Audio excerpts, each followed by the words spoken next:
Bien-aimés frères et sœurs, vous connaîtrez la vérité et la vérité vous affranchira. Ça, c'est pas moi qui le dis, c'est la Bible qui le dit. Mais moi, je vous dis mieux. Vous connaîtrez la vérité historique, notamment celle de vos ancêtres kémites, et vous aurez une vision globale de ce que c'est que la vraie souveraineté politique. J'ajoute, vous reviendrez à la spiritualité africaine ancestrale et vous comprendrez les enjeux de l'indépendance économique. Et pour terminer, vous accepterez votre identité culturelle kémite et vous obtiendrez deux choses. La première, c'est la paix. La seconde, c'est le développement, à une condition. L'unité de toute l'Afrique noire, l'unité de tous les Noirs du monde entier. Otep à tous, bienvenue sur la chaîne des panafricanistes.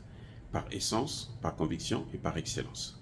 Celle des citoyens kémites par nécessité et obligation de combat. Nous sommes une chaîne qui n'est guidée que par nos ancêtres et rien que par les ancêtres qui appartiennent à l'égrégore du monde noir. Par conséquent, nous ne croyons en aucun Dieu venu de l'étranger. Toutefois, cette vidéo n'est aucunement destinée à inciter à la haine ou à la violence, car nous menons un combat qui est d'abord et avant tout spirituel, ensuite il est politique, géopolitique et géostratégique, contre l'impérialisme, le colonialisme, le néocolonialisme et l'endocolonial, qui, comme vous le savez très bien, font tous partie des crimes contre l'humanité. Et nous menons ce combat sur la base d'un principe fondamental que nous avons hérité de nos ancêtres kémites, qui est celui de la Mahat, c'est-à-dire solidarité, vérité et justice. Vous êtes donc en droit de connaître la vérité. Et nous avons l'obligation de vous dire la vérité, rien que la vérité, afin que justice soit rendue au continent africain. Et ça, c'est notre modeste contribution dans cette noble lutte en faveur de la souveraineté, la dignité, la solidarité et l'unité africaine. Et ça, c'est ce que nous appelons le panafricanisme. Bien-aimés frères et sœurs, que veut Tshisekedi? Que cherche Félix Tshisekedi? Où est-ce qu'il est en train d'amener ce pays? Combien a-t-il été payé pour brader ce grand État? Je répète, combien Tshisekedi a-t-il été payé? Ou plutôt, qu'est-ce que les Occidentaux ont promis à Tshisekedi pour qu'il fasse ce qu'il est en train de faire, pour qu'il livre une partie du territoire congolais aux Rwandais? Je suis très touché, je suis très triste quand je parle de ces choses. Il y a des gens qui m'ont dit, vous êtes très dur avec le président Tshisekedi. Je n'ai rien contre la personne de Tshisekedi. Mais je pense que lorsqu'on occupe de telles fonctions, il y a le minimum que l'on doit faire. Il y a des choses qu'on ne doit pas faire. Tout le monde sait, en dehors de Tshisekedi lui-même bien sûr, que les Occidentaux ont décidé de balkaniser la RDC. C'est leur volonté. Et pour ce faire, ils utilisent le Rwanda et l'Ouganda. Et M. Tshisekedi est au courant de ça. En tant que chef d'État, il y a des services de renseignement qui travaillent, qui doivent avoir cette... Si nous avons l'information, c'est que lui, il a l'information aussi. Mais pourquoi ne prend-il pas les mesures adéquates pour arrêter cette hémorragie? Au lieu de se balader à Bruxelles, à Washington, à Paris, et organiser depuis ses voyages touristiques des conseils de ministres par vidéoconférence. Mais si c'est ce pays-là qui l'intéresse, il a été président, il aura un salaire de président quand il ne sera plus là, il peut partir s'installer là-bas et nous laisser les Congolais se battre, nous les panafricanistes, se battre pour mettre l'ordre au Congo démocratique. On n'est pas chef d'État pour faire les voyages ou pour aller recevoir des certificats de bonne conduite. Les Occidentaux ont cela de très précieux d'ailleurs. Hein. On l'a vu, même le prix Nobel de la paix C'est un prix que l'on donne à des gens que l'on veut manipuler, c'est tout. Le prix Nobel, ce n'est pas parce qu'on est un bon chercheur. Sinon, Barack Obama n'aurait jamais eu le prix Nobel de la paix. Avant même qu'il commence son mandat. Et avec son prix Nobel, vous savez ce qu'il a fait? C'est lui qui a été le destructeur de la Libye, et puis donc le déstabilisateur de toute la sous-région, le Sahel et le golfe de Guinée. Donc, tout ça, c'est de la poudre aux yeux. Et Tshisekedi tombe dans ce piège, comme si, bon, on comprend. Je vous ai déjà dit que lorsqu'on fait des études, jusqu'au niveau de la maîtrise, on est un simple répétiteur. On répète ce qu'on vous a appris. Et pire encore, si vous n'êtes même pas arrivé à la maîtrise ou à la licence, bon, ben, écoutez, vous êtes quelqu'un, une marionnette qu'on utilise très facilement. Au moment où je vous parle, Bunagana est occupé. Pourquoi elle est occupée? Ce n'est pas parce que l'armée congolaise ne peut pas combattre une rébellion de 100, 200, 1000. Non. Non. C'est parce qu'on empêche à l'armée congolaise de ne pas être efficace. On met des bâtons dans les roues pour que l'armée congolaise ne puisse pas faire ce qu'elle doit faire, la guerre, pour protéger le territoire. On laisse les Rwandais s'installer très bien, et lorsque Tshisekedi ne sera peut-être plus là, ou bien même s'il est encore là, lorsque les gens vont se réveiller pour dire que non, nous devons récupérer ce qui nous appartient, vous savez ce qu'ils vont dire? Crime contre l'humanité. Nous, la communauté internationale, nous, les Nations Unies, nous allons intervenir pour vous empêcher de les tuer. Laissez-les là. Comme ils ont fait en Afrique du Sud, regardez en Afrique du Sud. Les Blancs sud-africains contrôlent l'Afrique du Sud. Vous allez nous dire ce que vous voulez là. Quand l'économie est dans les mains d'une certaine catégorie de personnes, c'est que vous êtes toujours colonisés, vous êtes toujours esclaves. Bref, on veut mettre les Congolais devant le fait accompli. Et malheureusement, et c'est ça qui est le plus dommage, c'est que nos stars, des gens qui ont qui peuvent mobiliser des milliers de Congolais, ils dorment.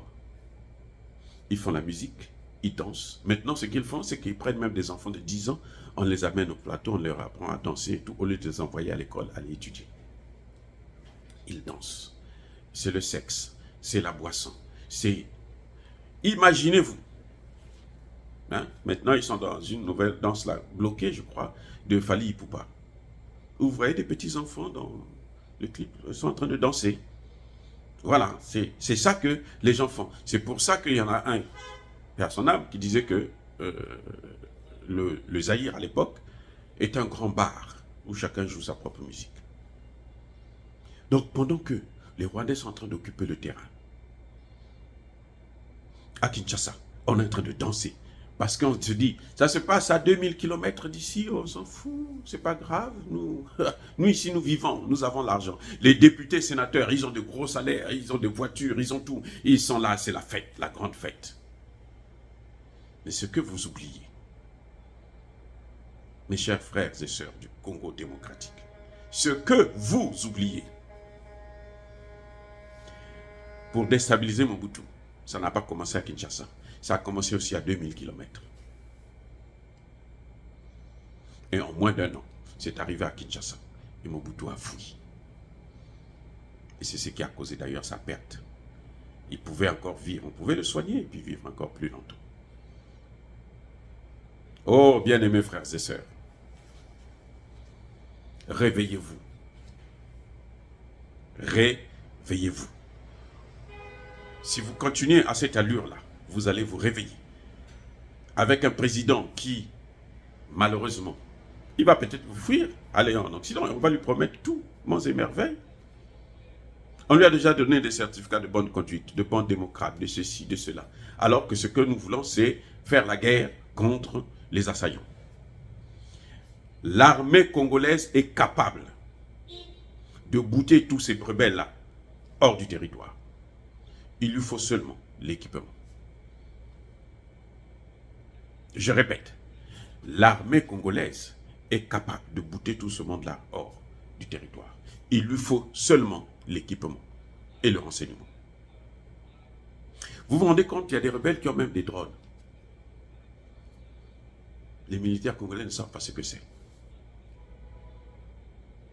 Et il y a une coalition entre le Rwanda et l'Ouganda. Le Burundi aussi a sa part, bien entendu. Hein, tous ces petits pays-là, ils ont leur part. Mais le gros lot, c'est le Rwanda et l'Ouganda. Quand les rebelles rentrent dans Bunagana, sans faire la guerre, parce que les militaires les ont laissés rentrer, parce qu'ils ont eu l'ordre de ne pas riposter. Vous vous rendez compte à quel point? L'ordre de ne pas riposter. Même avec les moyens du bord. Et les Nations Unies disent que non, ils ne sont pas équipés, donc il ne faut pas qu'ils interviennent. Laissez-les occuper. On les met devant. On va mettre le peuple congolais devant le fait accompli. Et ça, c'est la volonté de Tshisekedi. C'est lui qui est responsable de cette action. Et qu'est-ce qui se passe? La population fuit, parce qu'elle se dit, nous, on ne va pas vivre avec des rebelles. Elle fuit. Elle fuit vers où? Vers l'Ouganda. Vous savez ce qui s'est passé? L'Ouganda prend ces gens, les met dans des bus et les ramène tous à Bunagana pour faire des otages des rebelles. C'est-à-dire que c'est triste ce qui est en train de se passer. Vous n'allez pas nous dire que nous n'avons pas dit, que nous n'avons pas parlé. Et ceux qui sont derrière, ce sont les puissances occidentales, les puissances de l'OTAN. Tshisekedi a déclaré la guerre contre le Rwanda. Tshisekedi a envoyé son ministre de la Défense en Russie. Il en est sorti de là. Une montagne qui a accouché d'une souris. Ils ont stoppé le processus. Parce que Tshisekedi a été rappelé à Bruxelles, à Paris, à Washington. On lui a tiré les oreilles pour lui dire « Stop ça, arrête ça.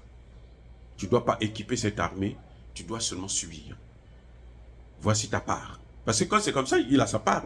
On lui achète une maison à Washington, je ne sais pas dans quel état ici aux États-Unis. On lui achète une maison à Bruxelles, en France, et puis on lui dit « Ta retraite est assurée. Donc fais ce que tu as fait et nous allons te garantir un mandat. » Il est en train de se battre pour un deuxième mandat au lieu de régler le problème du Congo. C'est incroyable, mais vrai. Ne nous dites pas, que vous ne saviez pas. Vous savez, le problème de Kinshasa, c'est que les gens se réveillent toujours en retard. Ça s'est passé d'abord à Goma. Le Rwanda avait occupé Goma. Le Rwanda avait occupé d'autres parties. Mais c'est après que les Congolais se sont réveillés. Et s'ils se réveillent, ils peuvent faire pression au président. Le président doit rendre des comptes de sa faiblesse, de sa tolérance. Ce n'est pas la diplomatie. Non. Et on ne négocie pas en position de faiblesse. Ce n'est pas de la diplomatie que Tshisekedi est en train de faire. Il y a des gens qui veulent nous faire croire que c'est la diplomatie. Non. Moi, j'ai travaillé aux Nations Unies. Je sais ce que c'est que la diplomatie. Je suis expert, spécialiste du règlement des conflits. J'ai créé ce qu'on appelle la prévention de conflits. J'ai créé la justice transitionnelle. Donc, je connais très bien de quoi je parle. Ce que Tshisekedi est en train de faire là, c'est de la manipulation, parce qu'il est corrompu par les puissances occidentales. Oh, bien-aimé, et l'armée congolaise, je dois dire aux généraux de l'armée congolaise, qu'il y a un temps où les généraux ne doivent plus obéir aux ordres, lorsque ces ordres-là sont contraires à leur mission régalienne, c'est-à-dire de protéger un territoire. Lorsque vous obéissez à ces recommandations, vous devenez complice, parce que vous devez le savoir. La mission de l'armée, c'est protéger le territoire et les populations qui y vivent. La mission de l'armée, ce n'est pas de laisser l'autre rentrer. ou auquel cas dénoncer publiquement pour réveiller la population. La population du Kivu s'est réveillée. Ils ont demandé le départ des Nations Unies. Ils ont demandé que le gouvernement congolais puisse aller vers la Russie acheter des armes. Parce que les autres ont des armes des Occidentaux. Donc il faut aller prendre quelque chose de différent pour faire la différence de feu. C'est Tshisekedi qui ne veut pas. Et le mouvement s'est arrêté dans le Kivu. Le reste du Congo dort. Ils regardent, ils observent jusqu'à la catastrophe. Dire cela, c'est inciter à la haine ou à la violence. Non. Je répète encore, le Congo n'est pas à diviser. C'est clair. Le Congo appartient aux Congolais. Et Tshisekedi a l'obligation d'équiper notre armée et de faire la guerre contre ces Occidentaux via le Rwanda et l'Ouganda. Les militaires congolais, je le répète encore, sont aussi bien formés que les autres. Ils sont capables de faire leur travail. Ils ne demandent que l'équipement. Et Tshisekedi a les moyens, notamment les matières premières. S'il faut donner des gisements entiers pour qu'on achète des armes afin de libérer le pays, faites-le. Un président a l'obligation d'utiliser tous les moyens possibles. Or là, le président n'utilise pas ces moyens. Ce qu'il utilise, c'est aller recevoir des prix de bons présidents par des Occidentaux. Et chaque fois, retenez-le bien, chaque fois que les Occidentaux adorent nos chefs d'État, c'est qu'ils ne sont pas bons. C'est qu'ils font exactement ce qu'on leur demande de faire. Et le Congo ne doit cesser d'être dirigé par Washington, par la France ou par la Belgique. Le Congo appartient aux Congolais et non aux Rwandais.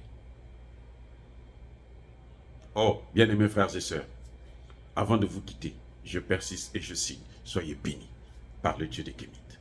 J'ai dit et j'assume.